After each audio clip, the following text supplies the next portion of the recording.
turn it over to Eva Fragiscatos. Good morning. If you're at the intersection of Farmers Market Road and Weber Street, we've got the traffic lights out through there, and that is causing a bit of a jam up on northbound Weber Street just as you approach Farmers Market Road. So make sure that you are, of course, leaving yourself lots of extra time. Now, we do have this power outage in Waterloo in parts of Conestoga, St. Jacobs, and Waterloo. So that's the reason those traffic lights are out. Crews are working to restore power. No estimated time of restoration, but you may find some traffic lights out in some of those areas. So keep that in mind. Eastbound on the 401, it still is moving quite well through the Cambridge area towards Milton. And then eastbound 401, just typical volume delays from the 407 to east of Mississauga Road. Westbound side of the 401, no major issues or delays right now. Overall, it looks to be in decent shape. And I'm just taking a look at the 401 from Cambridge towards Woodstock. Again, no delays or problems to report. 7-8 through New Hamburg, Kitchener-Waterloo, also moving quite well. And Highway 7 through the Guelph area, not spotting any delays or problems at this time. And your routes through Cambridge, they also seem to be moving quite well. We've got ongoing construction in Kitchener on Charles Street at Gaukel Street. It's partially closed off for road work. Now with a check on the forecast, here's John Wilson. Chance of fog patches early. Otherwise, it's showers, a southwest wind, and 8 degrees today, warmer than yesterday by a long shot, and then down to 1 degree with showers tonight and 5 degrees of showers tomorrow. The wind starts to shift more northwesterly, and 3 degrees and showers turning to flurries Saturday is the result. Then Sunday, frigid, -5 and flurries. I hope we don't get that, but I think we will. Today's high 8. And right now, cloudy and 7 degrees. NATO leaders, including Prime Minister Justin Trudeau, have wrapped up a meeting in Brussels vowing more military support for Ukraine in its war with Russia. City News Parliament Hill reporter Cormac McSweeney with more.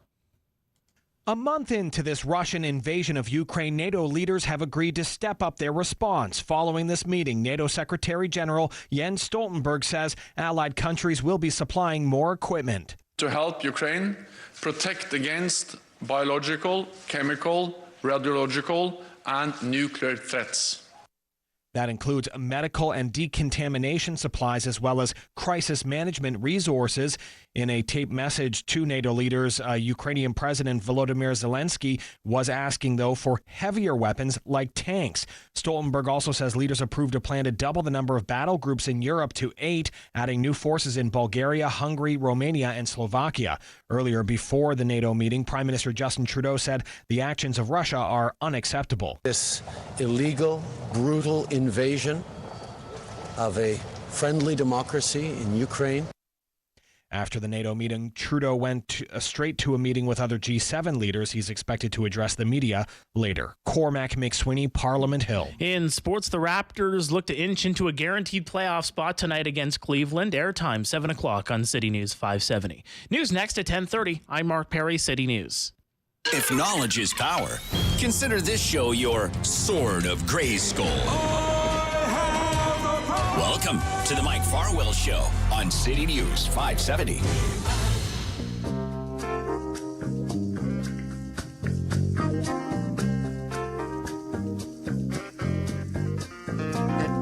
Yes, and welcome back to the Mike Farwell Show. No Mike today. No Mike. On the mics are me, Stuart McGinn and Lisa Drew. We're from All News Mornings here on City News 570. Generally, we do the show from 5 to 9. Mike off today, and we've got a little bit of fill-in work we're doing today. In case we haven't mentioned it, we're splitting the show with producer Brittany Borderlawn. She's going to join the show at 10:30 and take over for us.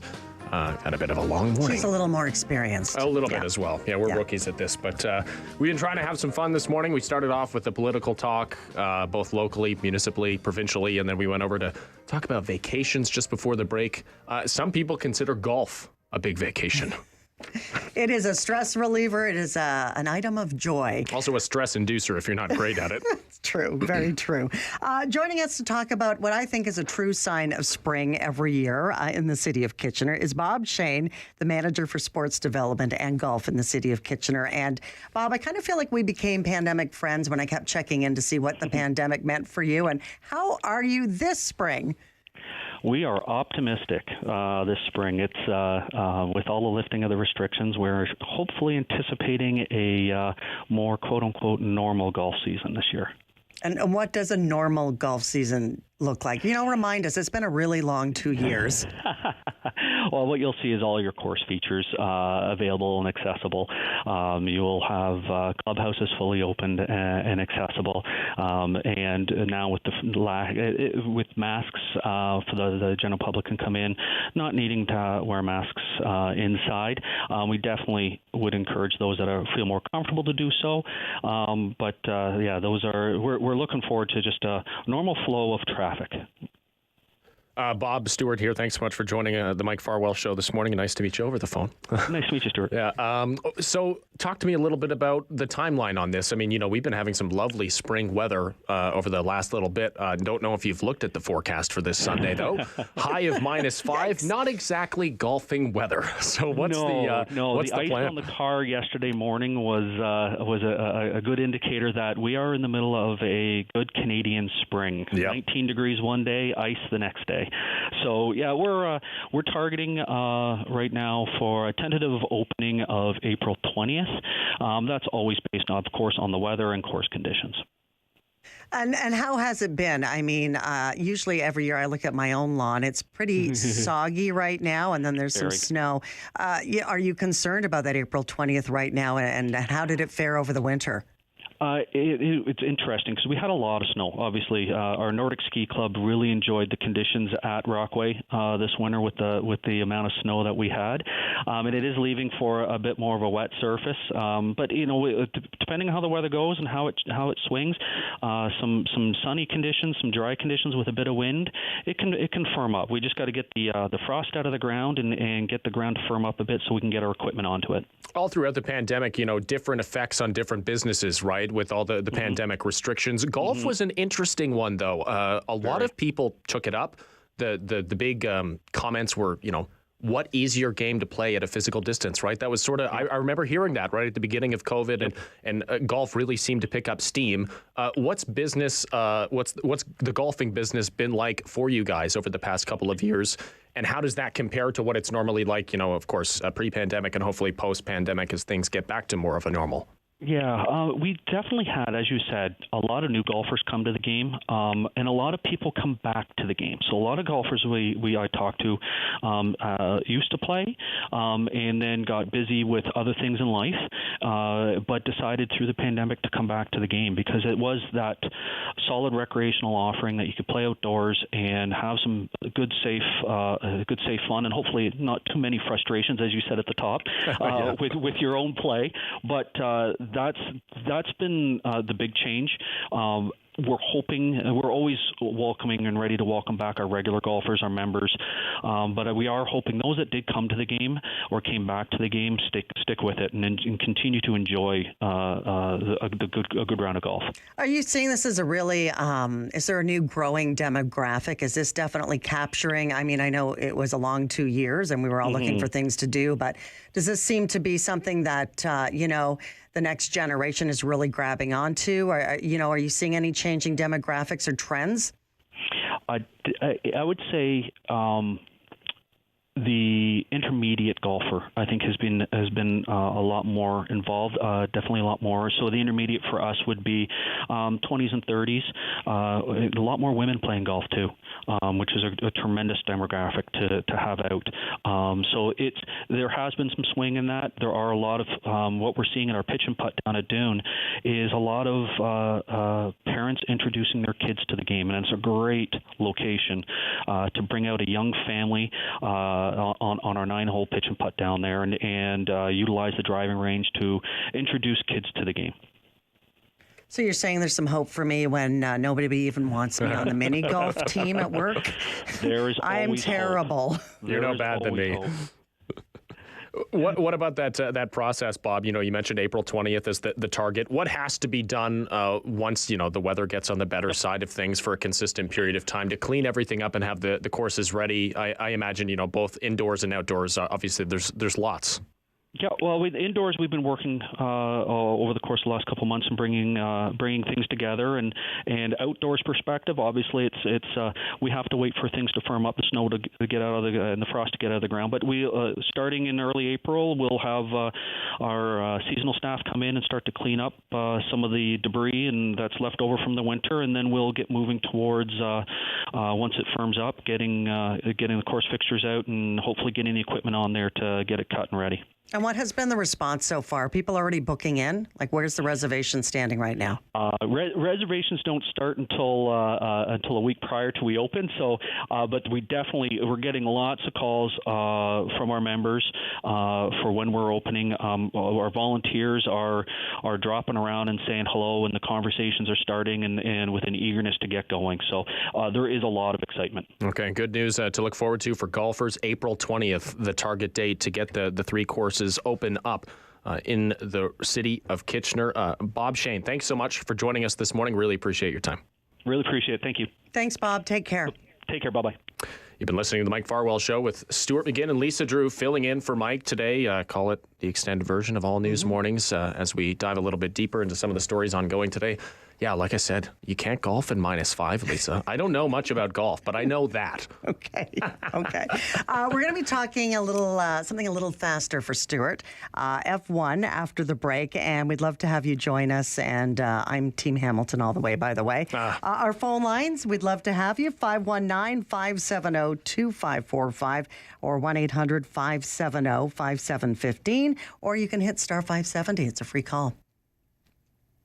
We know you have an opinion, so call the Mike Farwell Show, 519-570-2545, or toll free, 1-800-570-5715 and star 570.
Waterloo region, you're going to hear about it right here. We return with more of The Mike Farwell Show on City News 570.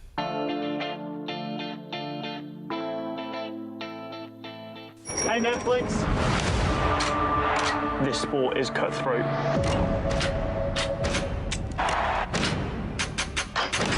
Action. Radio check. Welcome back. What are we going to talk about this year?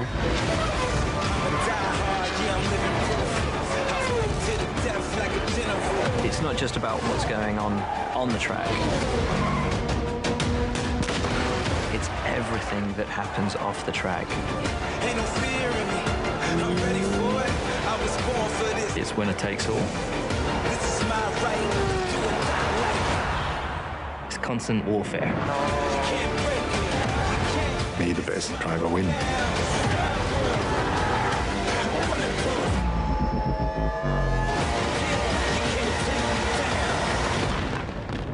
fireworks for me.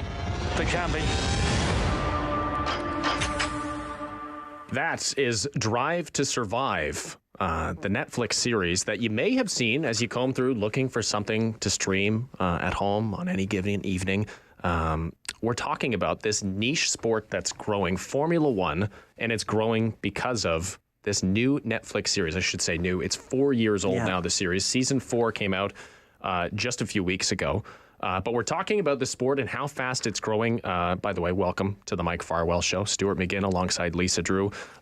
We want to know if this has caught your attention at all. Have you watched Drive to Survive? Have you been piqued interest in Formula One? It's a sport. It's racing, something that's quite niche. But over the last little while, like I said, it's not niche anymore. And this Netflix series has a huge part to play in that. If you've got any interest or any comment on this one, the phone line's 519-570-2545, toll free 1-800-570-5715 and star 570 on the cell phone. Lisa, we talk about Formula One quite a bit because I'm a big fan. And I like how he says we. You usually start the conversation, get very animated, and then I just weigh in and say hashtag Team Hamilton, and that usually ends most of the discussions. But you just lit up when we were playing the trailer for Netflix. And you know what? Even if you're not really into it, and, you know, I've been kind of dragged into it over the years. My husband was really into it, and he still is.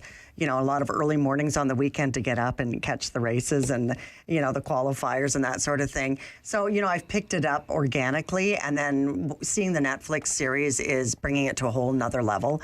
You know, you get to feel the politics, the passion, the real competition, the real money, and even seeing things play out as we're watching things change with the politics, with the Russian invasion and what that is impacting the sport and the politics and the money that goes into this sport. You know, it really ties into what's happening around the world right now. Yeah, absolutely. I mean, just to start off with the impact of Drive to Survive, because it's just something like we've never seen before. I've never seen a show special on Netflix or Amazon Prime or what have you impact a sport in the way that this has. Here's the stats. Since Drive to Survive launched in 2019, Formula One as a sport has seen a 40% increase in viewership in the United States. 41%. And it's dominantly, this is a European sport. They spend most of the time racing in Europe. That's why it's early mornings for us if you want to get up and watch a race. So 40% increase in U.S. viewership.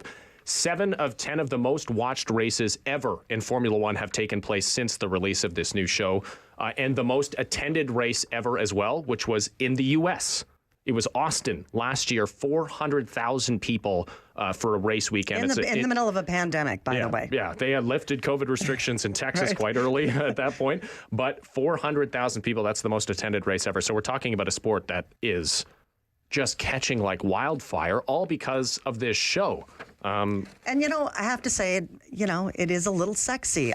You know, very good-looking drivers. There's a lot of money at play. These vehicles are incredible. The technology and the research that goes into these vehicles. And then also the skill. You know, it's like a chess match trying to play how you're going to make it to the race end and the strategies and the stops. And, you know, it's really exciting. Yeah, absolutely. We've got a caller on the line. Want to check in with John. John, Drive to Survive watcher, Formula One watcher. What's your take?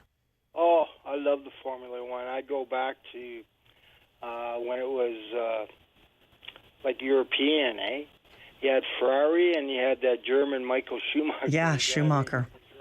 Yeah, you talk now about. He's in the cast. He's got a broken neck and all that stuff. He forgot that he wasn't in one of those safe cars anymore, and he got into a regular wreck, and look what happened. Yeah, but one of the biggest names in Formula One for sure, Michael Schumacher, Lewis Hamilton's another one, right? Raced for a while. Hamilton, I think the guy's outstanding.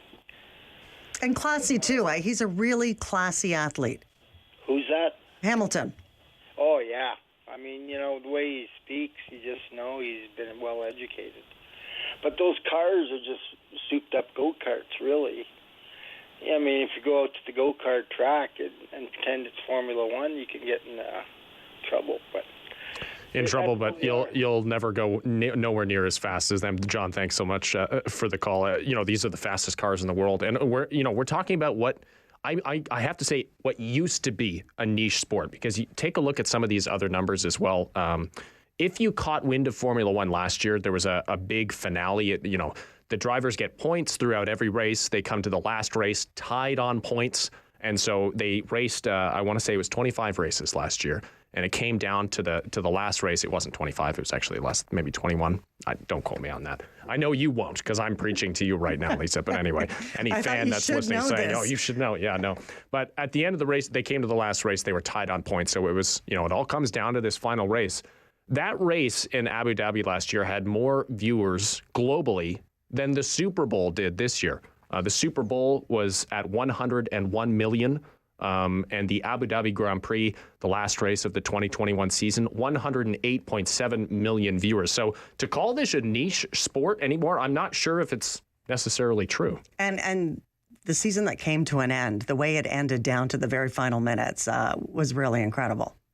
Very incredible, very controversial. That's something to, it's for a beginner level F1 fan, it's sort of difficult to talk about and hard to understand if you're not in the sport. There was basically, for lack of a better term, referees got involved and made a decision that they've since admitted was wrong, and that gave one of the drivers a victory. But again, just to see the massive explosion growth of this sport, there are races. Of course, there's in Canada, the Montreal Grand Prix is returning this year. It's been off for a couple of years because of COVID-19. And then now they have two in the United States. They have the Austin race, which I mentioned, 400,000 people attended last year. They're going to have a race this year in Miami. What a spot to go watch an F1 race. They're riding around, racing right around the parking lot where the Miami Dolphins play. Wow. We'll go to that one. And think about what that will do, too, when you look at the numbers from last season in the States. Yeah, absolutely. It's just this absolute explosion in the Formula One season, only just getting started now. They just had their first race last weekend. They have race number 2 this weekend. They're in Saudi Arabia for a race this weekend. Eric is on the line. Eric, Formula One, how did you get into it? Well, I got into it with my uncle at an early age, and we just liked the excitement of the thrill of the race, and it's very exciting to watch.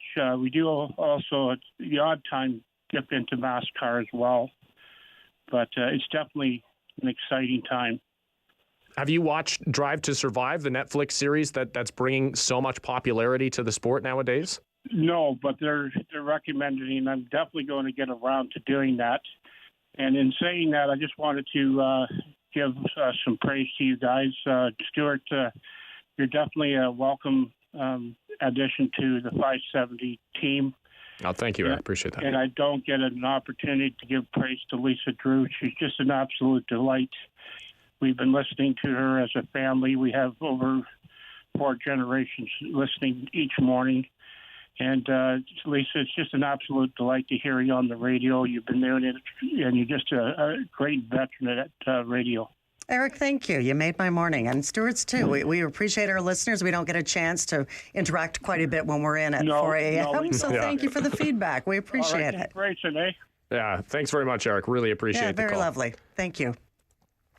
Take callers like that any day of the week if they want to I hope compliment. the boss was listening to that one for sure. Yes, write that down. We forgot to ask Eric what team he was really supporting these days. I dropped him off the line because we've got another caller on here. I know that you, though, are a Mercedes and Lewis Hamilton fan. I love Lewis Hamilton on so many levels. Mentioned Correct. before, if you're new to Formula One, there's two names you may have heard before. One is Michael Schumacher, and the other has to be Lewis Hamilton. He's one of the most famous athletes worldwide, he's pretty much the face of this growing sport right now. But he's been in it for so long that he's not going to be in it much longer. So it'll be interesting to see how all these new fans coming into the sport and how the changing of the guard and all of that.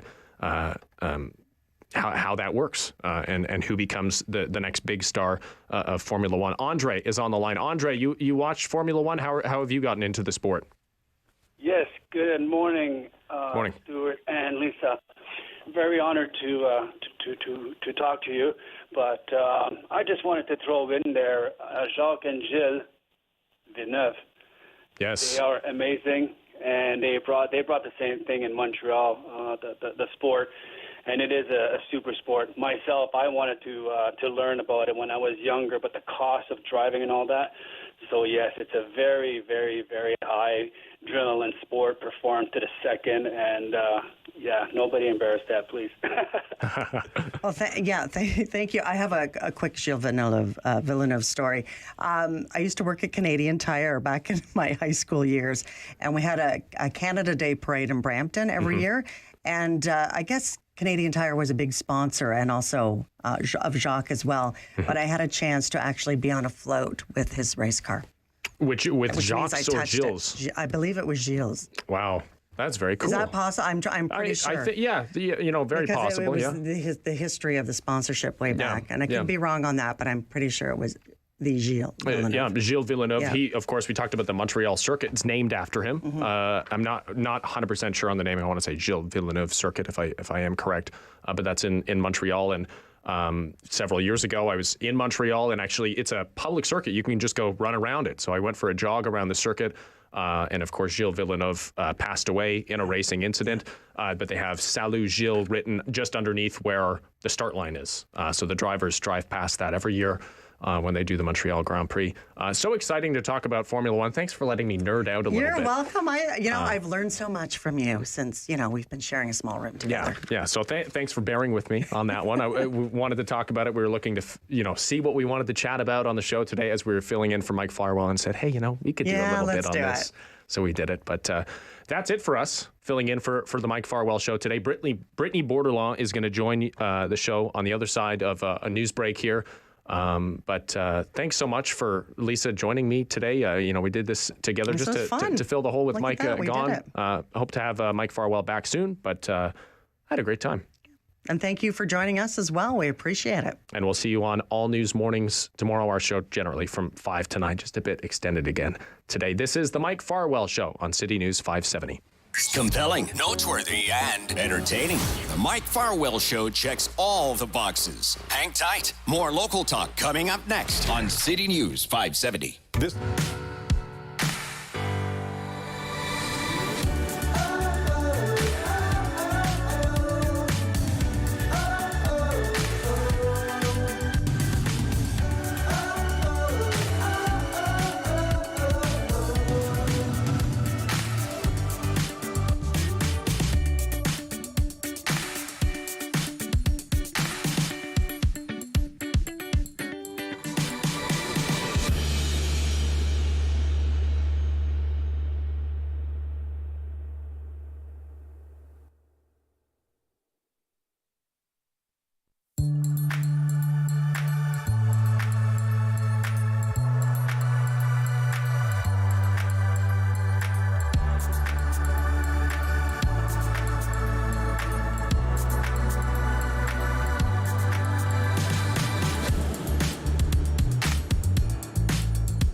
This is City News 570 everywhere.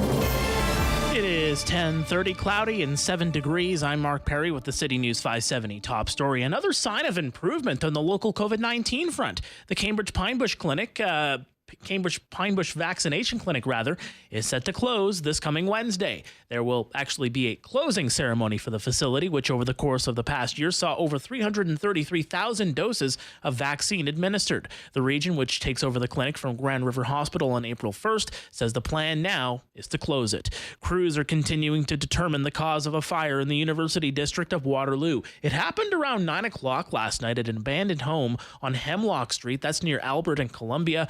Regional police say nobody was hurt, and damage is now estimated at $500,000. Prime Minister Justin Trudeau and the rest of the G7 leaders meeting in Brussels are going to restrict the Russian central bank's use of gold in transactions. White House officials say that will hurt Moscow's ability to use its international reserves to prop up the Russian economy and fund its war against Ukraine. The G7 and European Union are also going to work to share information and coordinate responses to prevent Russia from evading the impact of sanctions they have imposed since the February 24th invasion. The Raptors host Cleveland at Scotiabank Arena tonight. Airtime on City News 570, 7 o'clock. And history could be made on the pitch tonight when Canada visits Costa Rica in World Cup qualifying at 10 o'clock. A win guarantees the Canadian men a spot in the World Cup in Qatar later this year. News next at 11. I'm Mark Perry, City News. He's driving the motorcycle, and we're just sitting in the sidecar, along for the ride. We return to the Mike Farwell Show on City News 570.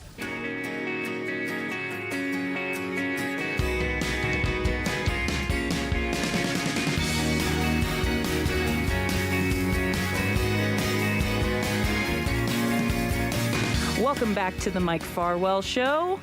This is Brittany, and I've dragged producer Polly into the studio with me. I'm already going to be on for 3 hours this afternoon. Now you're asking me to do even more? He's my emotional support producer that I drag with me everywhere I go. The ESP, emotional support producer. I'm here for you, Brittany. Mm-hmm. You got this. So Polly and I are going to be in the driver's seat for the next hour and a half.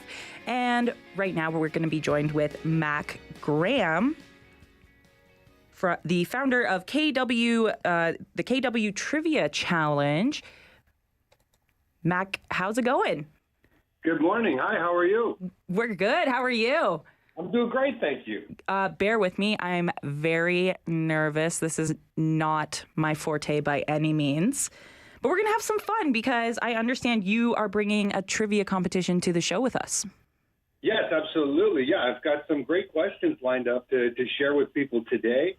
And I'm even willing to give one lucky caller a spot in the KW Trivia Challenge. That's a team of 8 registrations for free today. Wow. Okay, so tell us a little bit about KW Trivia. How did it get started?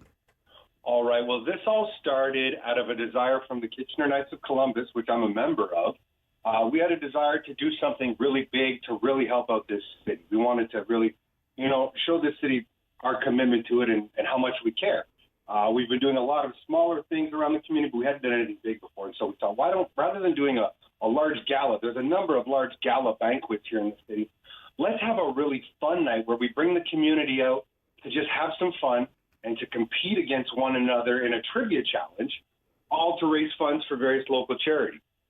Awesome. And who's the local charity this year? This year, we're going to be raising funds for Tiny Home Takeout, which is in downtown Kitchener. I'm not sure if you're familiar with that or not. No, I'm not. I'm not from KW, so please enlighten me. Oh, okay. So Tiny Home Takeout is a small tiny home that is in the parking lot at St. Mary's Church in downtown Kitchener at the corner of Duke and... it's on Duke Street. I'm going to say that. Okay. I think is it Benton? LRT station in downtown Kitchener.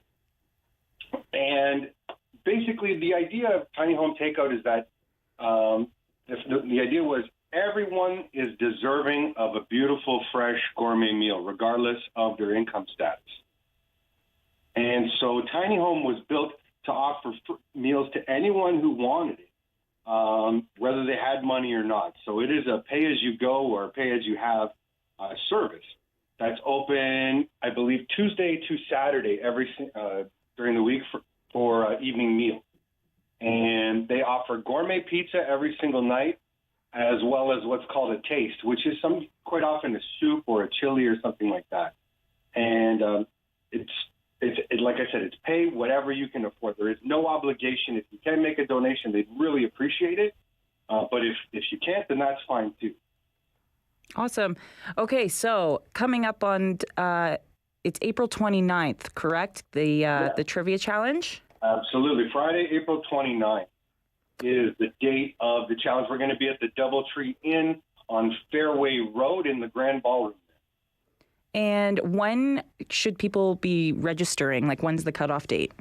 Oh, table registration is available right now. I can tell you that sales have been robust. We've already got about 19 of the 27 tables that we have available are spoken for. So if someone wants to register a team of 8, they can still do so, but they've got to hurry because the tables are selling very, very fast. They can do that by going to KOFC 1504.org. So KOFC 1504.org. Awesome. Okay, so now we've got a table to give away today. Absolutely, yes. I do have one set aside. All right, so... Can I make one more comment about the tiny home takeout that we're helping? Yeah, absolutely. I just wanted to mention really quickly, when this was first set up, it was set up during the pandemic. And the initial idea with tiny home takeout was they thought that they would be providing about 300 meals a month to those in need. The actual numbers at this point, tiny home is producing somewhere between 8,000 and 10,000 meals every single month. And they 100% fundraise for this, so they really need our help. Wow.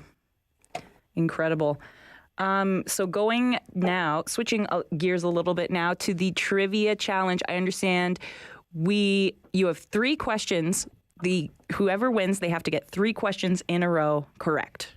If anyone can answer all 3 questions in a row, the first one to do it, we will give them free registration for 8 to the KW Trivia Challenge. Awesome. All right. If you want to win registration to the Trivia Challenge on April 29th, call in now, 519-570-2545, 1-800-570-5715, or star 570 from your flip phones.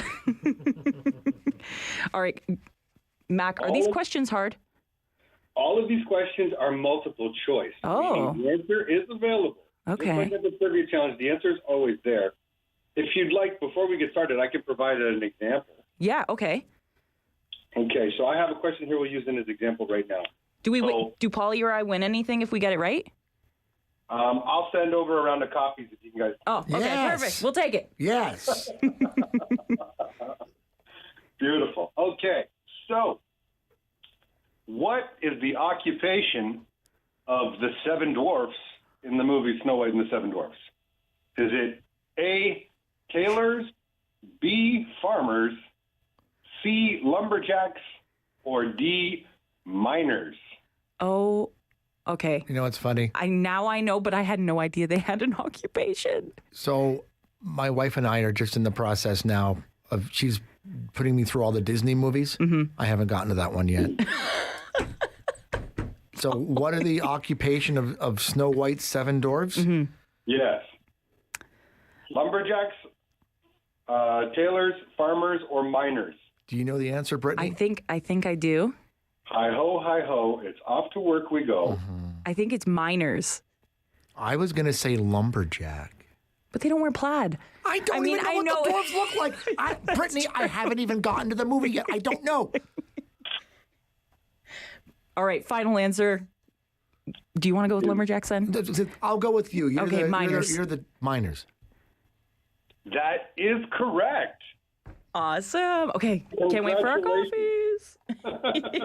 Beautiful. Coffee is on me this morning. Congratulations. Awesome. Thanks so much. All right, so we do have a couple of people on the line. Brent, I'm going to need your help with this, with locking in Mac and our callers. So we'll go first to Chris, who is on the line. Chris.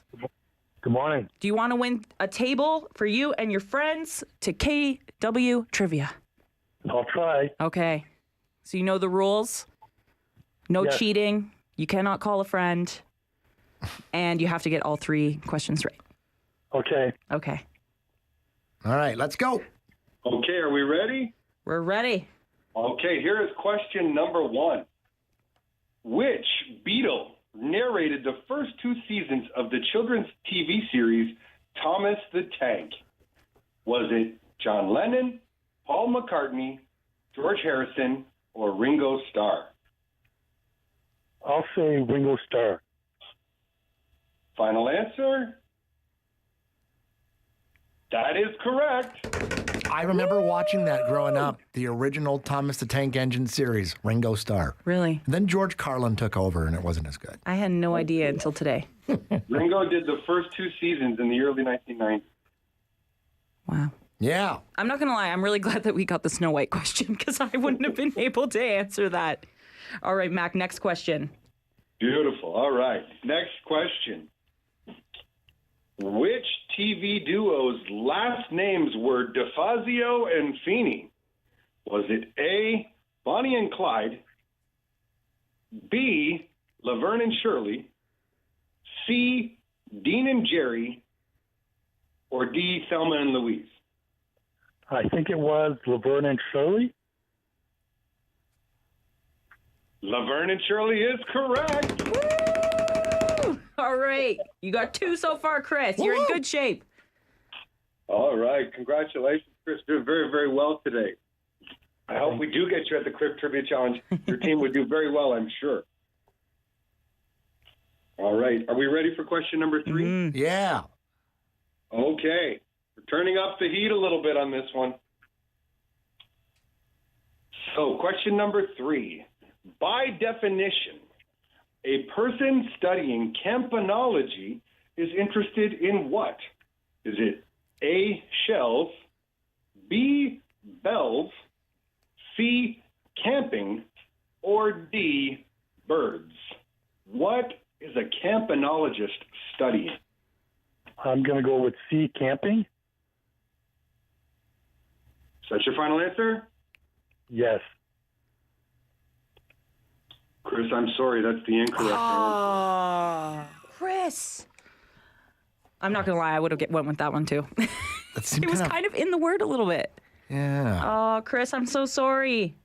Okay, thanks, guys. No, All right. thank you. We have another caller on the line? Yeah, we have All right. another caller on the line. Is this Vivian or Vivin? Vivian. Vivian. Sorry, we're going to have to get Brent to check his spelling over there. All right, Vivian, you are on with myself and producer Polly and Mac Graham. Do you think that you can win? How were those questions for you? The last one, it was cutting out, so I couldn't hear answer A, B, or C. I just heard the camp one, and then so the other ones were, I could get the other one. Okay. But unfortunately, you can't answer those ones because, we got new questions for you. All right. Mac, I'll let you take it away from here. Vivian, you have to get all 3 in a row correct. Hopefully, you can do better than Chris. Sorry, Chris. You did very well, Chris. He did a good job. He did a good job. Too soon. I know. Okay. So, are you ready? I am ready. Question number 1. If you suffer from celiac disease, which of the following must you avoid? A, shellfish, B, dairy, C, peanuts, or D, gluten? If you have celiac disease. Yeah, D, gluten, final answer. She was super confident with that one. Is correct. That is one. Okay. Beautiful. Okay. Next question. Okay. A little bit of Hollywood trivia. What name did Tom Hanks give his volleyball companion in the film Castaway?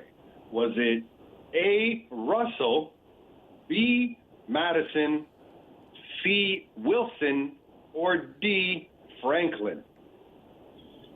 C, Wilson, final answer. Whoa, calm She's like, down, that's Vivian. it. I know it. Is that correct? That is the correct answer. I think- Wilson was the name of the volleyball. Vivian is really excited. I am. Just if I get this thing at the, I would be the loudest table there. Okay. Oh, that's awesome. All right, last question, Mac. Okay. We are going to turn up the heat just a little bit on you, Vivian, right now. Okay. So, okay. Here we go. Again, under the category of Hollywood trivia. Okay. This person appeared in almost 40 Alfred Hitchcock films. Was it A, Cary Grant, B, James Stewart, C, Claire Greet, or D, Alfred Hitchcock? Who appeared in almost... D, Alfred Hitchcock, final answer. I love the confidence. And I want to congratulate Vivian for getting that right. Yay! Congratulations, Vivian. Yeah, I had heard somewhere that Albert Hitchcock appeared in every one of his films in one way or another. Absolutely. Yeah. He made cameo appearances in every one of his films. 100% correct. Wow. Vivian, congratulations. You're going to KW Trivia Night. Awesome. All right, just hang on the line. I'm going to get Brent to grab some of your information from you so we can pass it along to Mac. Perfect. Beautiful. Thank you. I appreciate that. And yeah, just a reminder, that's Friday, April 29th. Doors open at 6, but the trivia starts at 7 at the Doubletree Inn on Fairway Road. Awesome. Police Chief Brian Larkin is our MC for the evening. All right. Awesome. Mac, what are the chances of maybe next year producer Polly and myself coming and emceeing? Well, I'd love it if you guys could do. I've already put in a special request with Mike to come up with a couple questions for me so we can have you guys up on the big screen. Oh, boy. All right. Well, thanks, Mac, so much for joining us today. And thank you so much for bringing that trivia challenge. That was awesome. And looking forward to the 29th. My pleasure. Thank you so much for having me today. I appreciate it, guys. Thank you. Oh, I cut him off a little too quick. Now I know it. Now I know how it happens. There All you right. go. We're going to take a quick break. This is the Mike Farwell Show on City News 570 and Rogers TV. It's a give and take. Mike gives you a chance to call, and we get to hear your take. Call 519-570-2545 or 1-800-570-5715. More of the Mike Farwell Show after this.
local boy who dreamt of making Waterloo region a better place.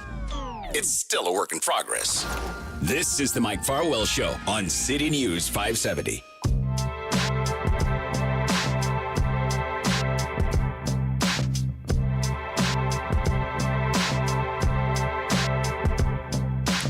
Welcome back to the Mike Farwell Show. It's Brittany Bordelon and producer Polly sitting in with you on City News 570 and Rogers TV.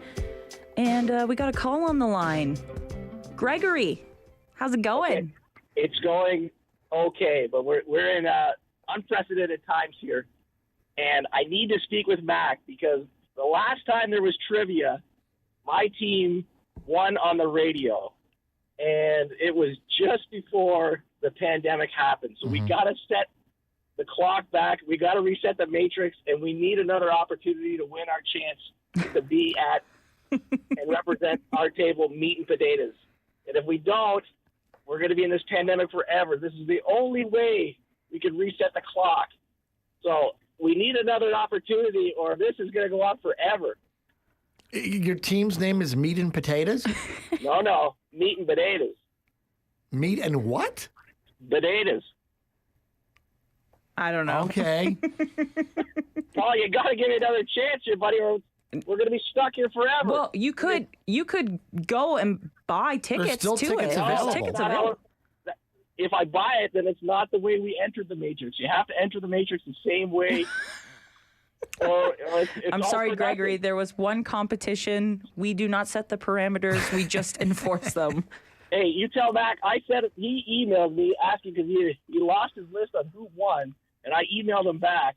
There's got to be a way. You gotta reach out to him and let him know that we got to reset the matrix. All right. I'm writing it down right now. Mac, contact Gregory Are you to writing it in the reset. air or on an actual piece of paper? No, I'm writing it on the piece of paper. Mac, contact Gregory to reset the matrix. There we go. Let them know that Meat and Potatoes needs to get back in. We need to win our spot. We can't just have it given to us. We got to win to get in. Okay, so you didn't actually get to compete then? Yes, we did. Oh, you did get to compete. We had a table. We tied the WRDSV trustees. Oh. But we got a little bit too into the Molsons to take us to that next level. Let's just put it that way. Oh, okay. So you didn't win, though. No. I never said we won. I sent him the list of who won. I'm very confused. I am so right confused. now. You guys want amazing radio. I'm providing it to you pro bono. This is get us back in to reset the matrix. You got to believe me. Gregory, just a question. Did you have some of those Molsons this morning? I wish, but no, I'm a responsible adult. Okay. 301, though. Call me at 301. Okay. All right. Thanks so much, Gregory. I hope that Mac and Gregory can be reconnected. I don't understand what I'm very confused myself. I don't know. It sounds like maybe he won tickets previously, but tied with another team. So he wants a And rematch. then maybe the other team won. But he doesn't want to pay to get in because that's how the tie happened. Not everything in life is free, Gregory. Not everything in life is free. Did our guest Max say that Brian Larkin is the MC? Is MC? So those questions could go on forever. Well, yeah, and imagine, okay, which one of these songs is not a song by the Police? That's right. Those would be the questions. It'll all be policing. What does the Police radio code 404 mean? Oh, my goodness, Polly. Don't even go down that road. My wife used to listen to the police scanner online. You can't do it anymore. They've changed the technology so that only the police can hear it now. But she would listen all day, and she goes, there's a 404 on, King Street. I'm like, I don't even know what that means. She's fluent in cop talk now. That's awesome. All right. Well, just before we go to a news break, we're going to do a couple of different things over the next hour. Normally at 11 o'clock, we would have a guest on Thursdays. But today we're going to do it a little different. We're going to do a mental health check-in. We really want to know how you're doing. As things open up, maybe you're feeling some of that seasonal depression. I know that it hits everybody differently and at different points of the year. Mental health is something that I'm super passionate about, and you have to take care of yourself. You have to take care of your mind. You have to take care of you. So call in and, talk to us. If you're doing good, maybe you're having a bad day and you just need somebody to listen. And then after that, we're going to lighten it up with the flip side, which we would normally do on Thursdays. And we're going to find out maybe what job you wanted to do but didn't end up doing, or what your dream job was and you actually ended up doing. Give us a call, 519-570-2545, 1-800-570-5715, and star 570 from your mobile devices. This is the Mike Farwell Show on City News 570 and Rogers TV. CKGL AM Kitchener. Broadcasting live from the boardwalk. Breaking news, traffic, and weather. When you need to know, keep it on City News 570.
Waterloo Region's #1 for breaking news, traffic, and weather.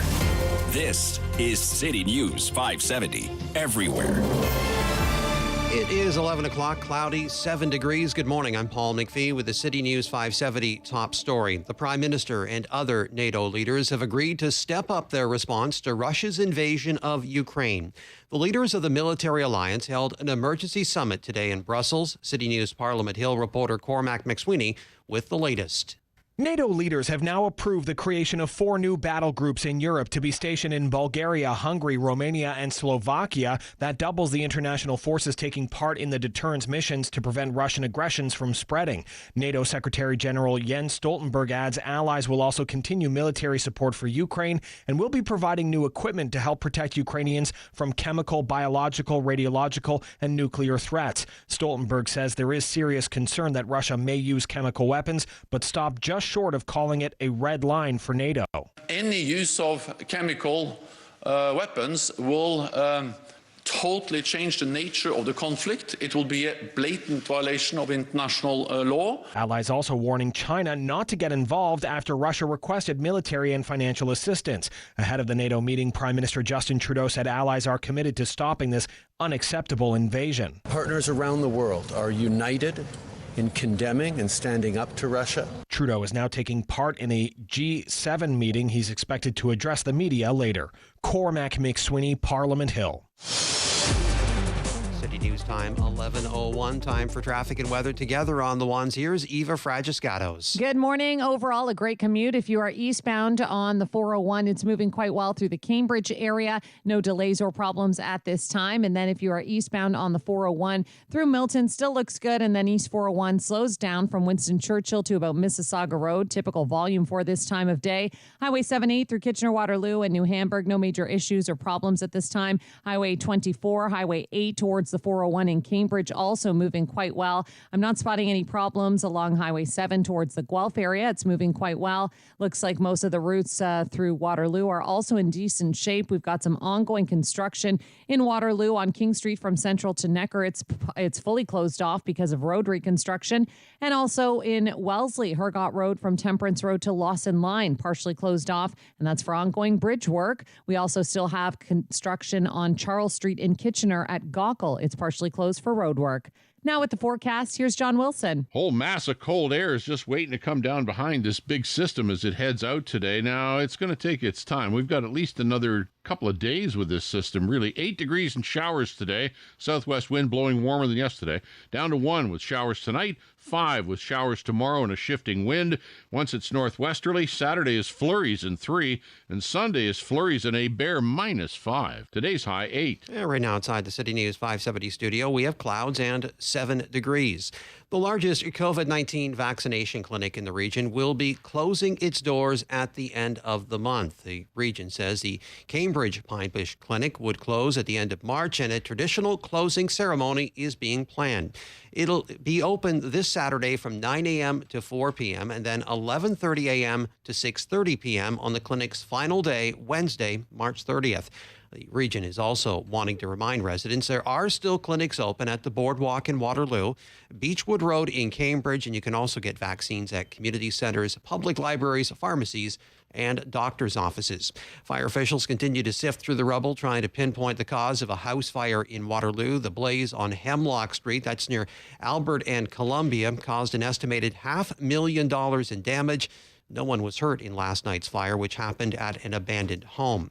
In sports, the Raptors host Cleveland in NBA action tonight. Broadcast time on City News 570 is 7 o'clock. And on the pitch tonight, Canada plays in Costa Rica, and with a win, will qualify for the Men's World Cup. Be the first to know your news your way any time of day. If it's happening in Waterloo region, you'll find out about it on City News 570 and at kitchener.citynews.ca. News next at 11:30. I'm Paul McPhee, City News. Every day is a new battle. So let's arm you with the information you need to survive this day. This is the Mike Farwell Show, simulcast on Rogers TV, Cable 20.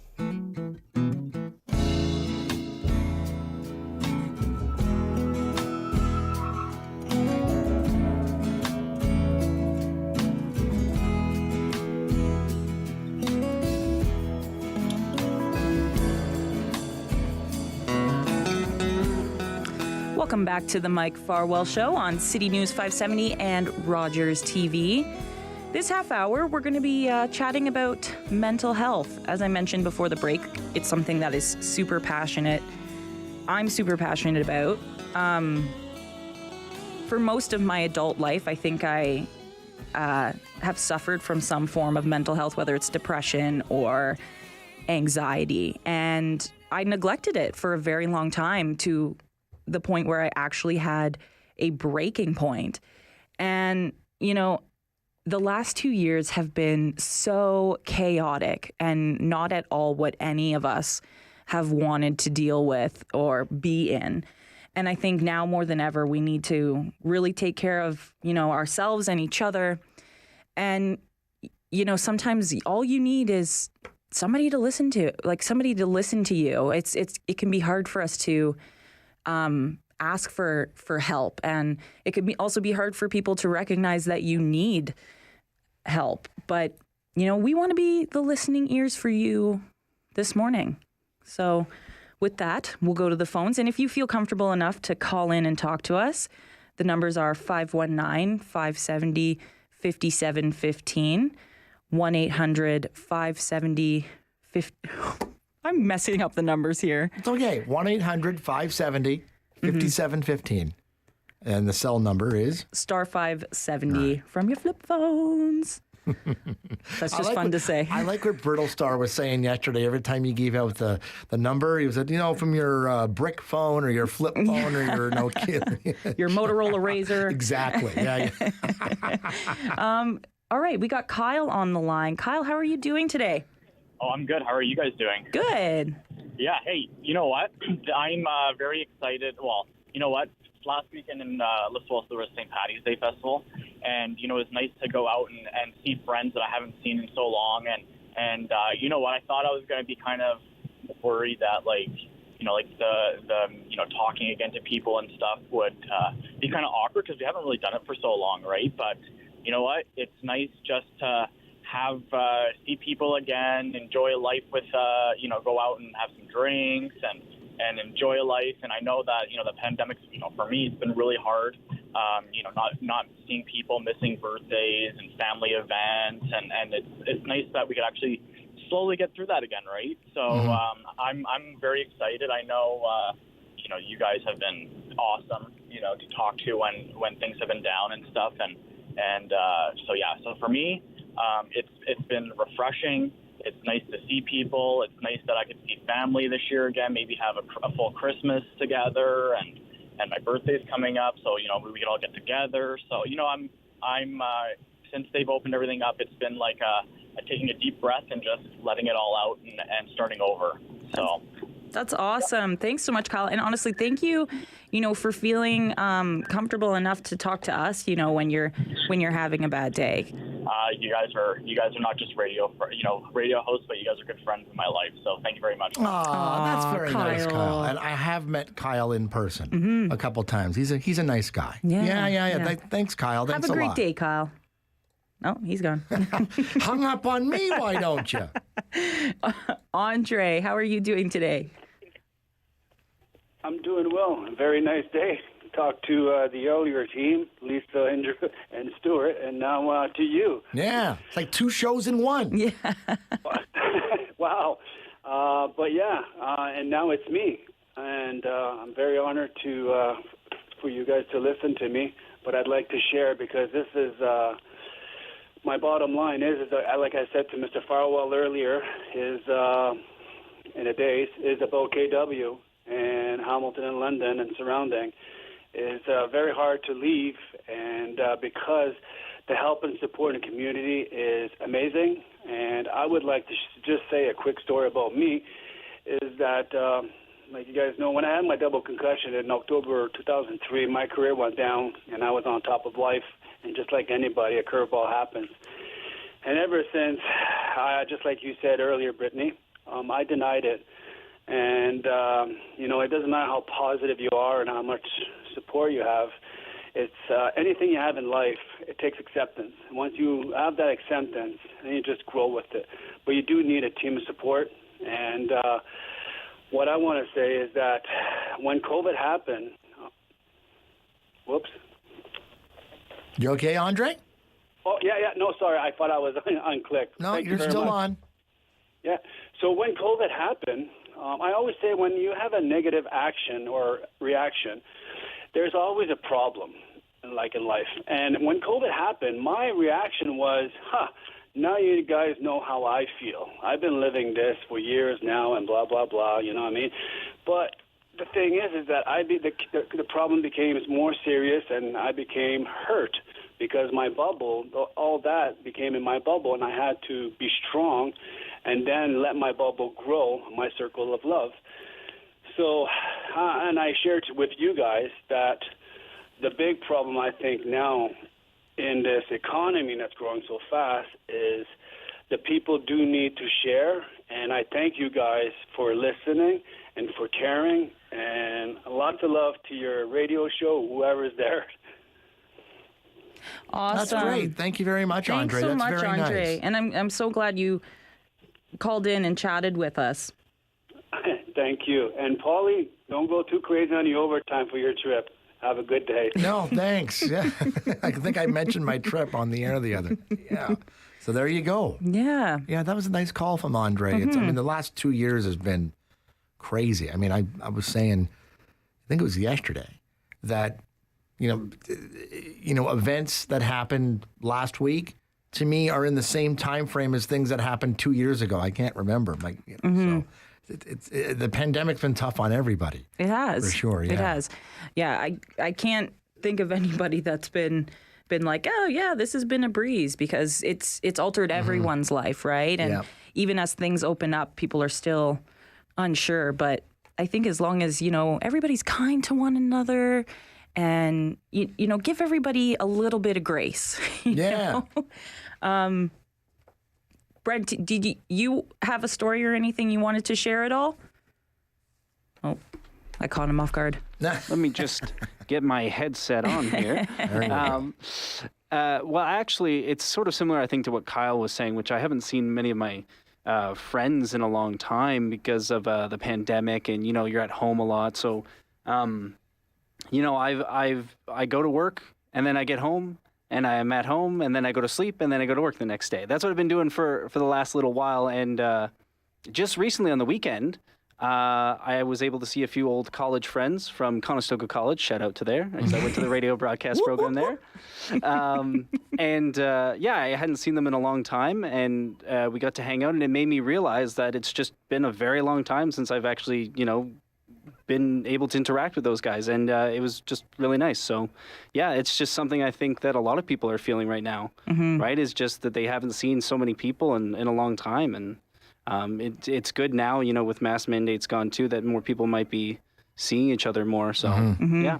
Yeah, I've heard that, from some people, talking to some people who, since Monday, going out shopping or whatever, and who have gone out without a mask, and it's nice to see the smiling faces again. And so it's very. I actually did go out the other day without a mask. I actually didn't think about that, but the next time I do go out, I'm going to pay closer attention to the smiling face. I spent most of the time I'm looking down, are people judging me? I wasn't even looking at the smiling faces, but I have heard that comment that it's nice to actually you kind of get a more human connection. Yeah, have that human interaction again. Yeah. For sure. All right, Lorraine. Hi. I myself have probably had depression all my life. I didn't even know it. I just thought this is how it was. But gradually, in later years, I realized what was up. And I've been, I do things. I keep busy and I do things. But this past 2 years has been really bad. And I am really grateful to be able to call into your different programs. And I know what I've done is I didn't feel like doing anything. I've read voraciously and ate. Now I'm lucky because I have a good metabolism and I haven't really gotten fat. And more recently, the pool has opened up, so I've been able to get over to the pool. The pool? Yeah. Is this an indoor pool? It better be. Indoor pool, yeah, for seniors at Fairview Mennonite Home in Cambridge here. Oh, nice. Yeah, and it's really great. And the summers weren't bad because I like to garden. And this year, I've talked to my grandson, who tends to be a little bit in this same situation, just a little bit. So we've decided we're going to help each other in our gardens and then have company to do something that makes it go easier. Aw, that's so nice. I'll help with his garden, and he'll help me with mine. Yeah. Do you do gardens often, Lorraine? Oh, yes. I have a big backyard, and I put all the gardens in.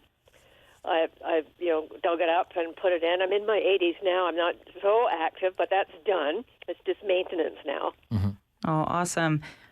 I love the outdoors. I like bird watch, and I do keep it up as much as I can, and I haven't done anything foolish, and I don't intend to. Life's too precious. Yeah. Yeah, definitely. Exactly. I suppose, well said, Lorraine. Thank you so much for joining us. I suppose the nice weather is really helping with that. I got a friend who gardens, and she was out there last weekend just getting some stuff ready. Still too cold to kind of do some things and plant something. I guess you got to wait till the temperature goes up to a certain point. I think maybe plus 10. I don't even know what the temperature is. I'm not a big gardener, but No, me neither. That's great. Mm-hmm. That's very cool. It is. And I think that that's really awesome, finding like different like therapeutic ways of making you feel better, right? Yeah. Like for some it's gardening, for some it's reading, for some it's just talking to other people.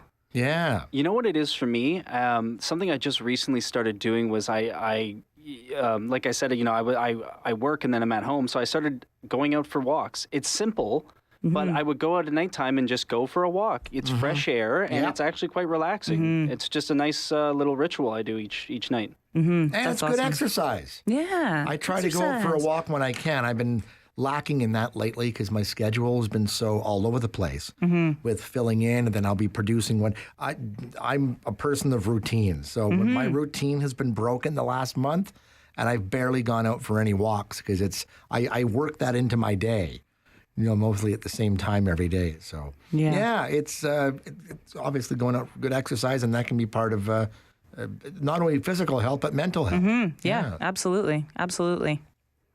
All right, well, we're going to take a quick break. This is the Mike Farwell Show on City News 570 and Rogers TV. You've got something to say. Now it's time to say it on the Mike Farwell Show. Call 519-570-2545 or 1-800-570-5715.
Topic? You can bet he's got a hot take.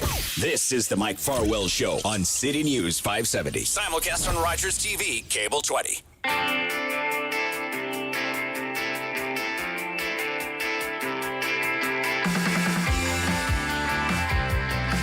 Welcome back to the Mike Farwell Show. Producer Brittany and producer Paulie sitting in with you. Whoop, whoop. Whoop, whoop. This half hour, we've been talking a lot about mental health and taking care of your mental health. And on the line, we have Mr. Manny. Hey, speaking of mental health, I have a bit of anxiety calling in to a show that has Brittany and Pauly on, because the last time I called in, somebody from there hung up on me. So I think Pauly did that by accident. Did I hang up on you, Manny? It's okay. I'm getting used to it, kind of. No, okay. I don't intend to hang up on people. So when I'm taking phone calls and stuff, usually what I'll do is, the person will say their thing, I'll hang up on them, and then I'll comment. So if you had a comment that I didn't get to because I hung up, that's completely, I didn't know you might have had something. It's nothing personal against you, Manny. Okay. All right, cool. I wouldn't have. I didn't really take it that way. I'm just having fun with it. Okay, good. I'm like, did I hurt Manny's feeling? Oh my god. No, bro, not at all. I would tell you. Trust me. I'm pretty honest, right? Yeah. And actually, with that, speaking of mental health, and I don't want to sound like a broken record or anything, but if you're a person like me who's decided to stay unvaccinated for this time, you are still a prisoner in your own country and within your own country unless you have a car. I can't leave the country.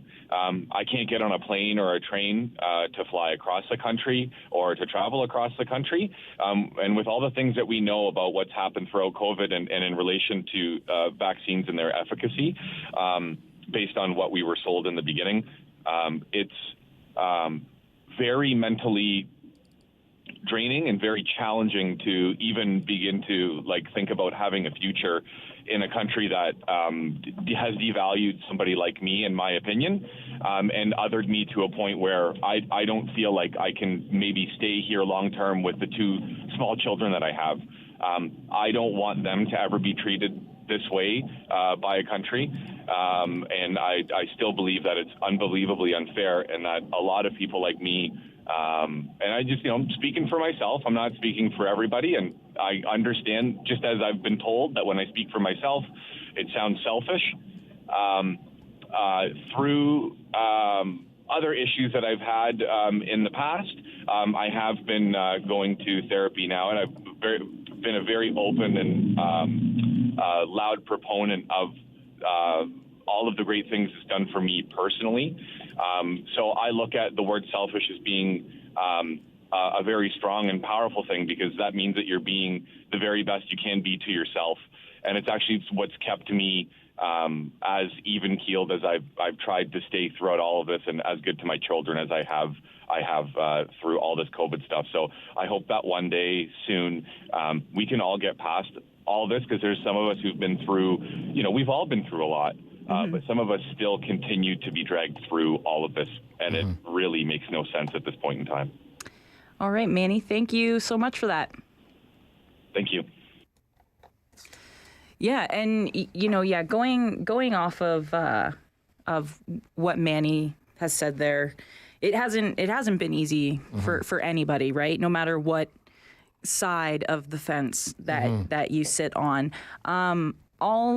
All that I look for, when I'm talking to somebody and we might have different views, is that, we can have a conversation about it. And it's not like where I'm, yelling my opinion at you and I'm trying to change your opinion, Yeah.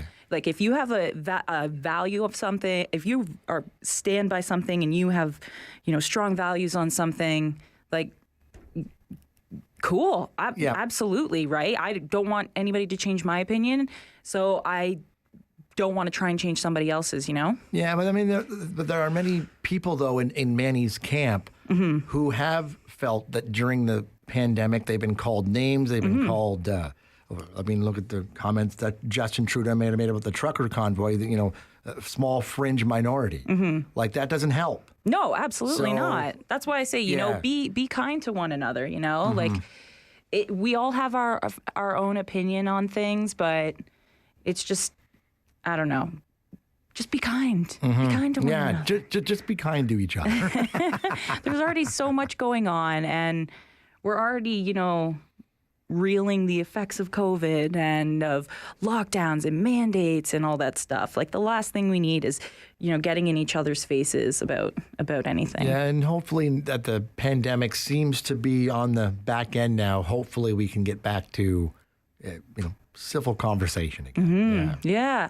All right, we're going to go to a news break shortly, but coming up at 11:30 is the flip side. We're going to lighten things up now that we've had a bit of a heavy half an hour, and we're going to be chatting about maybe your dream job and then what you actually ended up doing, or a job that you want, if you weren't in your current position, what you would be doing instead. Yeah. So that sounds fun. It does. Yeah. And I've got a couple stories. I know producer Paulie has a couple stories. Brent, we're going to drag him in there and make sure he has a couple stories. Don't want to freak him out again by yelling his name. Yeah. And if you want to share what your dream job was and what you actually ended up doing, feel free to give us a call. 519-570-2545, 1-800-570-5715, and star 570 from your dinosaur phones. This is the Mike Farwell Show on City News 570 and Rogers TV. Look at that. Somebody found Mike Farwell's off switch. He's off for a few minutes. But the Mike Farwell Show returns after this on City News 570. Simulcast on Rogers TV, Cable 20.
Waterloo Region's #1 for breaking news, traffic, and weather. This is City News 570, everywhere. It is 11:30, cloudy, 8 degrees. Good morning. I'm Paul McPhee with the City News 570 top story. Ukrainian President Zelensky has cranked up pressure on NATO leaders for military assistance. In a video address to a NATO summit today, he asked for military assistance without limitations. The appeal came as international efforts to make Russia pay for its aggression and to contain Europe's biggest security crisis since World War II shifted their focus to Brussels. Only a couple more chances to get a COVID-19 vaccine at the Cambridge Pine Bush Clinic. The region says they are closing the largest local clinic next Wednesday, complete with a traditional closing ceremony. On another front, Grand River Hospital's COVID-19 testing clinic is on the move. As of today, the clinic is no longer running out of the old Charles Street bus terminal in downtown Kitchener. Crews are shifting resources to the hospital's KW campus at 40 Green Street. The new site will open tomorrow. Appointments will still be required and are based on the province's eligibility framework. In sports, the Raptors are home tonight entertaining the Cavaliers. That's at 7 o'clock on City News 570.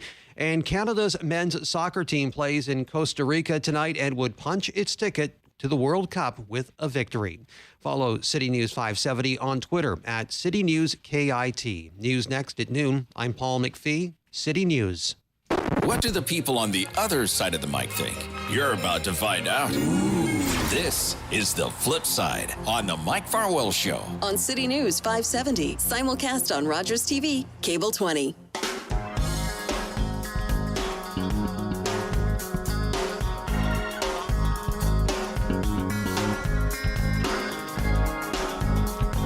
Welcome back to the Mike Farwell Show on City News 570 and Rogers TV. I'm Brittany Bordelon, along with producer Polly and producer Brent. And this half hour, on the flip side, we're going to be chatting about what maybe your dream job was and then what you actually ended up doing. So for me, I'm going to start this off on a little bit of maybe a somber note. My dream job growing up was to be a teacher. Okay. I don't know why. I just thought, oh, this is fun. You get the summers off, you get Christmas off. You know, it was my dream job. And I remember going to my high school guidance counselor and telling her that this is what I wanted to do. And she said to me, oh, you're never going to be a teacher. And that's when it very quickly changed. And I ended up in radio. Hold on. What was her reasoning? She told me I wasn't smart enough. What? That sounds very disrespectful. Isn't that like something like your high school guidance counselor's like, no, you're not smart enough. You can't do that job. I don't know. I mean, maybe that's their job to be honest with people like that. That honest? Like, crush a 14-year-old's dreams. Is that how old you were? 14? Yeah, I was in grade 9. Okay. Yeah. Huh. Well, so you wanted to be a teacher? Yeah, I wanted to be a teacher. Because you get summers off? Well, I thought, you get to go on field trips and like all this fun stuff. And I just thought, oh, this would be a cool job. Yeah, but then you forget about the part where you got to stand up in front of the class and, teach all these science equations and then have kids throw spitballs at you. Did you ever have that? Did you ever do that? At the time, Polly, I didn't factor in those things. Okay. I just factored in the vacation. Listen, there's a good and a bad side to everything. That's all I'm saying. Yeah. All right, Polly, did you have a dream job? You know what? It's so funny. You're not going to believe this. Okay. When I was a kid, I've always loved radio. I wanted to be a radio producer. No way. And lo and behold, that's what I am. I'll tell you what I used to do. Like this is crazy. So I had a cassette tape that I had made. I had recorded all these commercials off the radio. So you play the cassette tape. It's basically 20 minutes of nonstop commercials is what it is. So I figured out during the Blue Jays broadcasts that, they take a break after each inning and the break is however long. So I somehow hooked it up to my stereo system. And when they went to a break on the Blue Jay radio broadcast, I would fade out the volume on the Blue Jay broadcast and hit play on my tape and try to time it back to when the Blue Jay broadcast came back. I was 9 years old. Oh, Polly. So That's adorable. See, there you go. So Look at you. Yeah, so I always wanted to be, I wanted to be in broadcasting. I knew at some point. At one point, because I was kind of wavering between radio and television, and I used to, volunteer at Rogers Television too, so I knew a little bit of that. And when I was in grade 8, my goal at that point was to be a camera person for CTV Kitchener. Oh. And I joked with one of my teachers, "Oh, you'll see my name on the credits one of these days." So. Oh, Polly, and look at you. You've done it all here. Yes. You've produced now, and you've hosted. I've hosted now. You've been called the best producer in Canada by some of our guests. Yeah.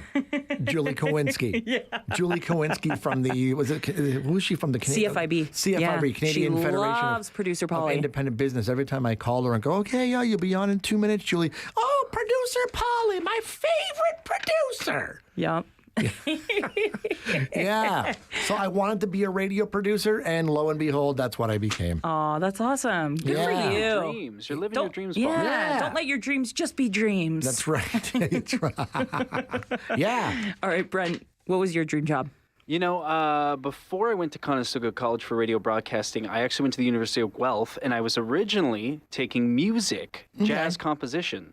So I was going to be a jazz musician, and then somewhere along the way I changed my mind, and now I'm in radio.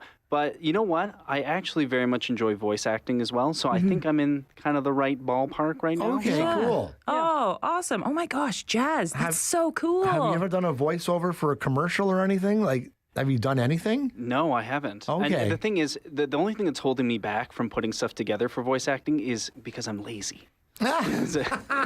Fair enough. Fair enough. And you know, for anybody that doesn't know, Brent is also now a reporter in our newsroom. Yes, you're sounding good, by the way. Yeah, so I really enjoy your reports.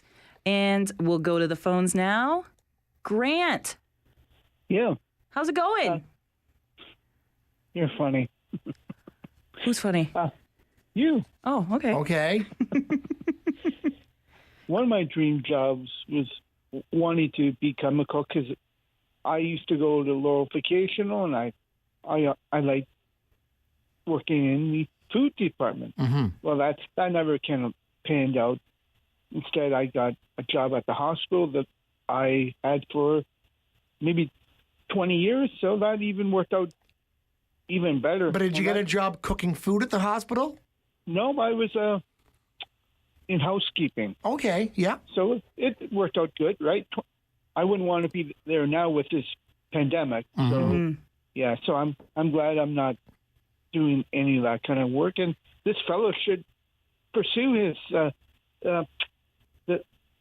the guy that's answering the phone. He should pursue the his voice acting. Yeah, why not? Yeah, Brent, listen to Grant. Thank you, Grant. I'll take your advice. I'll do it. Yeah, it probably would be a lot of fun, right? I think so, yeah. So why? And you're still young. Mm-hmm. Lots of time. That's true. Lots of time, Brent. All right, Grant, thanks so much. Voice acting apparently is extremely difficult to get into because so many people want to do it. Yeah. You know, it's so easy to, there's many websites out there you can throw up your, what you sound like. Mm-hmm. And so it's I've thought about it myself. Mm-hmm. I haven't done extensive research into what it's involved, but it's very difficult to get in because everybody wants to do it and everybody has a home studio now where it's so easy to do stuff. So yeah. And the big time voice people, like only the top, the movie trailer people, they make millions. I know. Just oh my gosh. Imagine making millions just for using your lending your voice. You make millions a year just by going, join us in theaters June 14th. I'm sure. Oh my gosh, take my money. Take my money. There's more to it than that. You have different ways to read something. You want to read something funny, something serious, something happy. There's different ways to read. Mm-hmm. It's just not, you just can't read. You got to create a character. Yeah. You know what I think of when I think of voice acting? The first thing that comes to mind all the time is the opening scene in Mrs. Doubtfire when Robin Williams is like doing all the different voice acting stuff. It's so cool. Although I've always wondered, because in that scene, he's voicing the cartoon, I don't think that would be correct. It seems to me you do the voice and then they draw the cartoon. Maybe I'm wrong, but it was a movie, so movies don't have to be realistic. And maybe I'm wrong. I don't know. Producer Polly, the voice acting critic. Kyle, how's it going? What was your dream job? All right, being a Heinz ketchup master. Oh my gosh, Kyle. Why?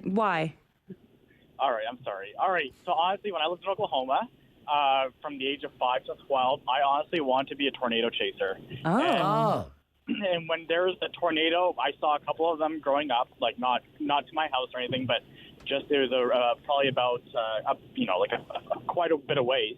Anyways, when there was a tornado warning or a tornado watch happening, I would be like Macaulay Culkin in Home Alone, running around the house, turning on every single television just to follow where the storm was going.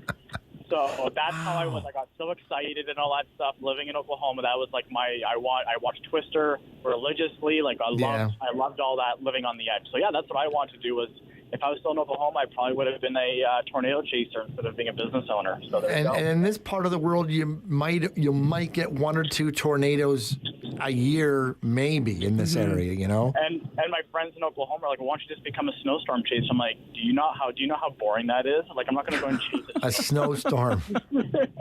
Thanks, guys. Thanks. Kyle. A snowstorm. That would be cool, but also kind of scary. You know, like a tornado chaser. It wouldn't be for me. But I know tornado chaser, not for everyone. I know people are fascinated by it. You know, They are. yeah. Patty, what was your dream job? Well, it's actually a story about my daughter. Okay. And it's very similar to yours, Brittany. Okay. All right. So my daughter's grade 10 French teacher handed back a French test to her, and he had written on it, "Tu es stupide." What? Oh, my gosh. Yes. And she was angry. We were all angry. Our kids were raised in French as a second language. And so she was determined to just show him who was stupid and who wasn't. Yeah. So let me share with you her accomplishments. All right. What did she do? She has her Bachelor of Arts, her Bachelor of Education, her Master's degree, her French certification at university level, Nice. her environmental studies certificate in humanities from the university, and she is teaching French. Oh, Nice. good for her.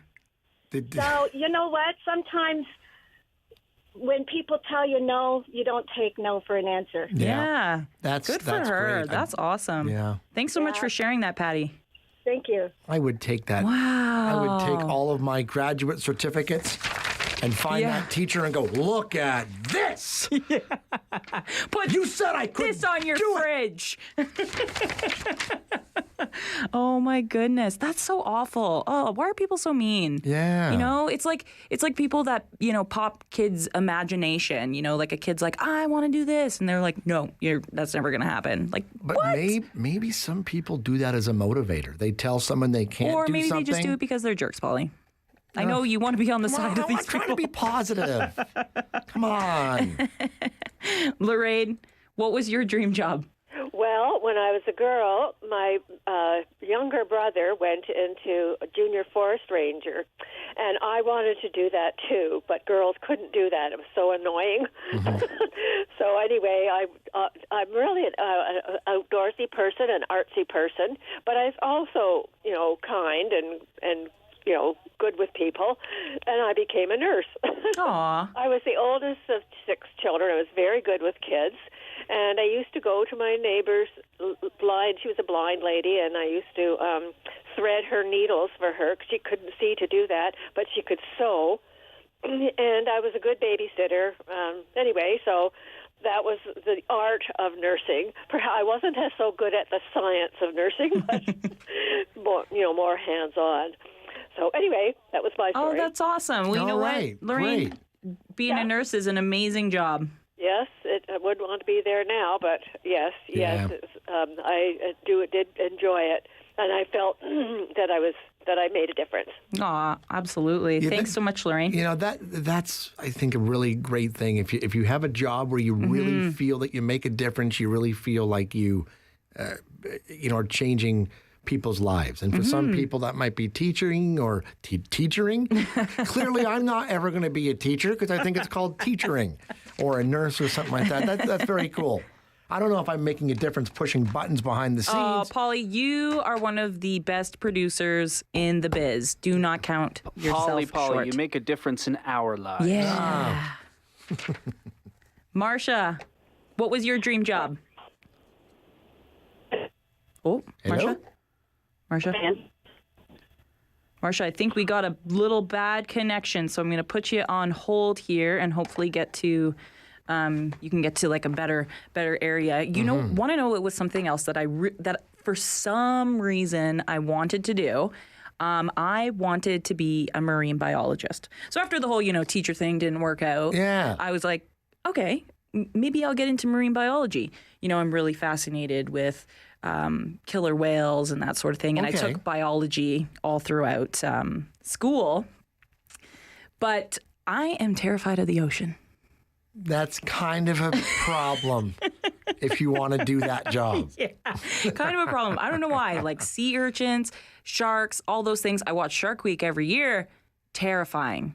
I think they're absolutely terrifying, but also really fascinating. So, but I think it would be a really cool job. Like for people that do that, I think it would be cool. That's right. I don't even like swimming in natural bodies of water. I'm worried that I'm just going to be standing in shallow water and a fish will graze up against my leg or something. Like even like a lake. You're like, no, the beach. Sorry, forget it. It has to.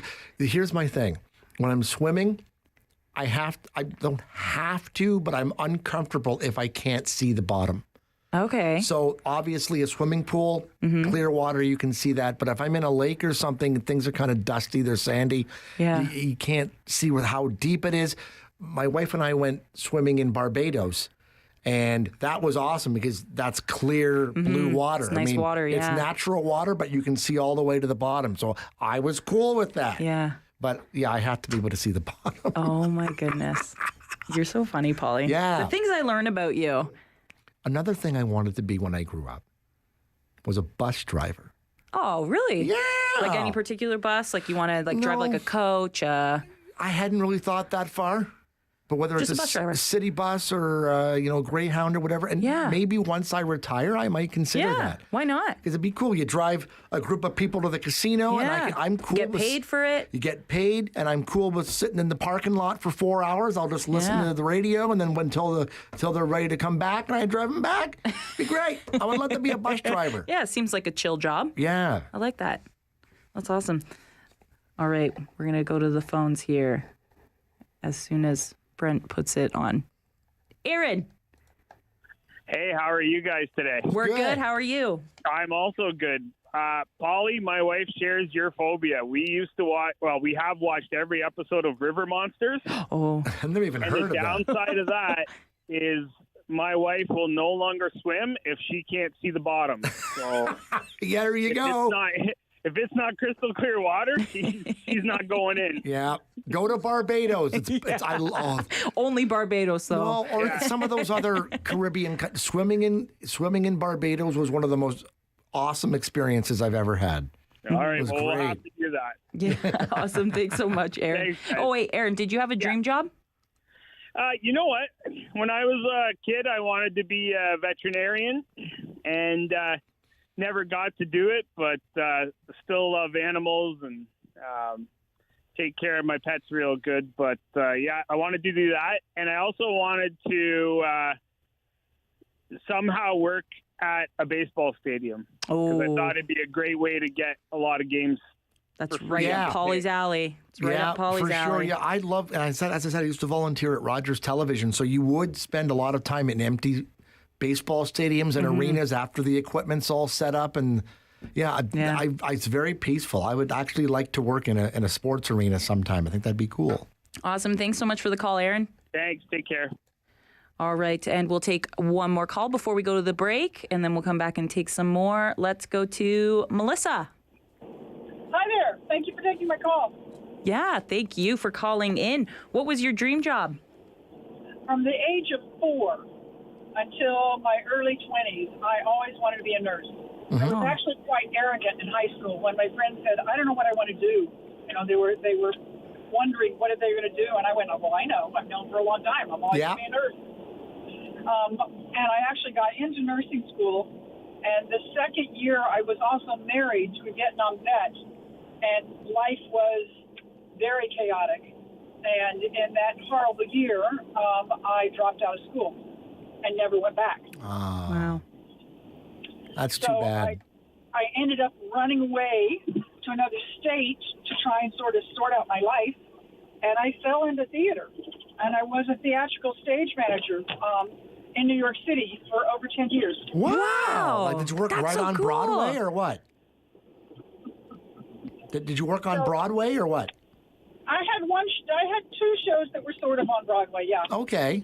But I did an awful lot of poverty theater, an awful lot of art theater. Okay. But occasionally I'd do something that actually made money. Oh, cool. And you really enjoyed that? Oh, I loved it. Great. I absolutely loved it.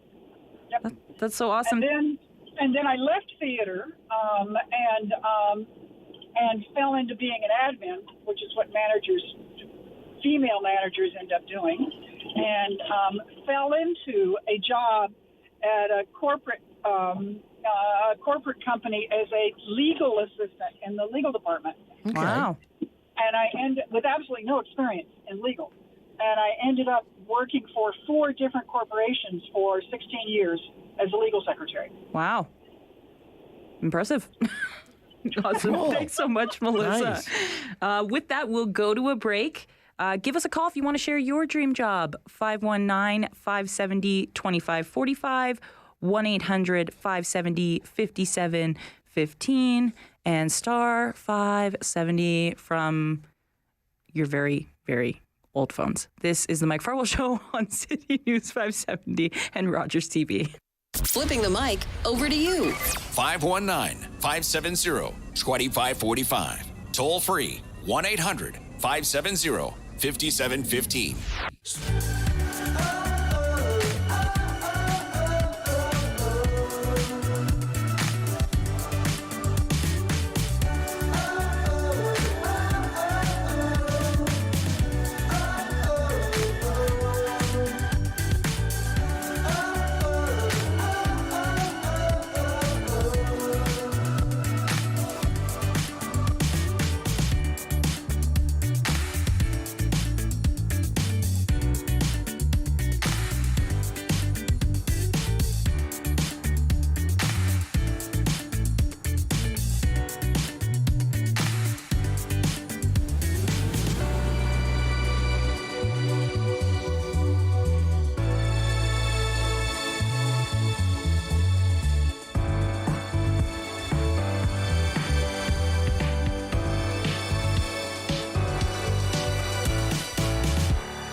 Turns the mic over to the show's producers.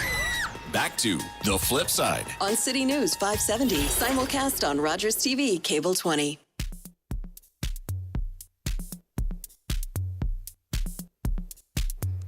Welcome back to the Mike Farwell Show on City News 570 and Rogers TV.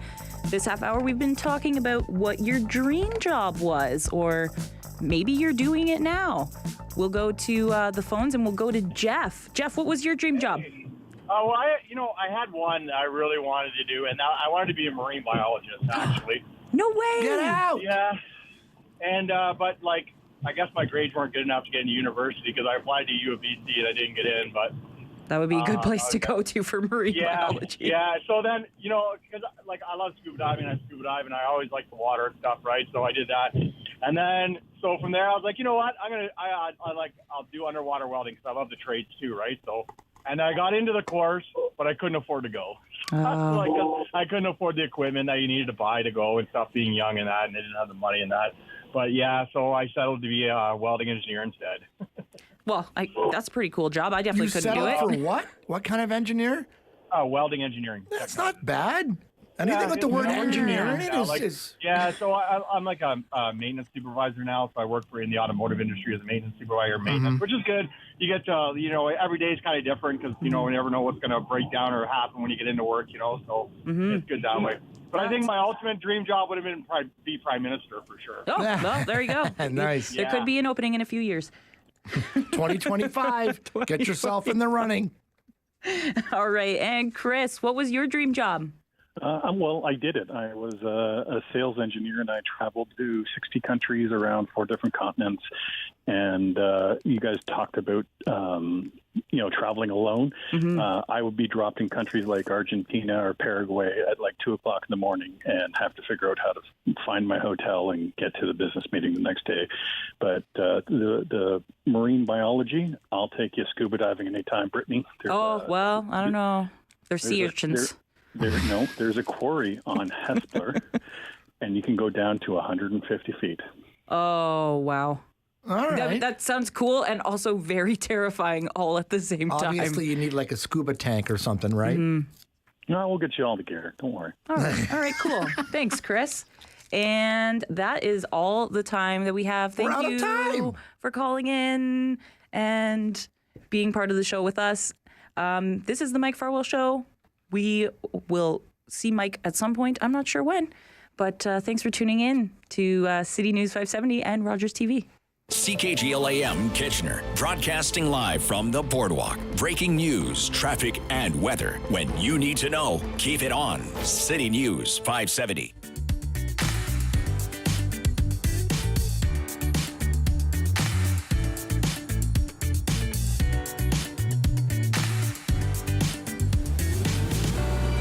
Weekly trivia competition that lets you play from the comfort of your couch. Play along at home and challenge your friends. And don't forget to follow along on social media. Let us know who's top of trivia, and you can find yourself featured on a future episode. Are you kidding me, folks? The RTV Quiz, Wednesday nights at 7:30 p.m. on Rogers TV or at rogerstv.com/RTV Quiz.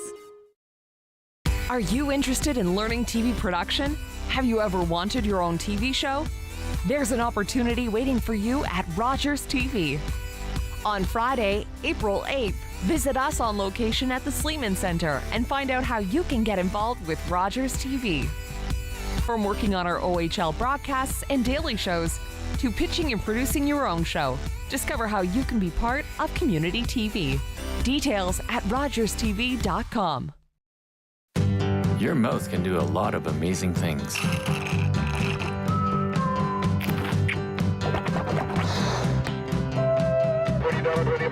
And your mouth can save a life. Hi, I'm Tom Wong. I'm just one of close to 1,000 Canadians in search of a stem cell match. We need your help. A simple swab is all you need to register on the National Stem Cell Database. You could be the one to save a life.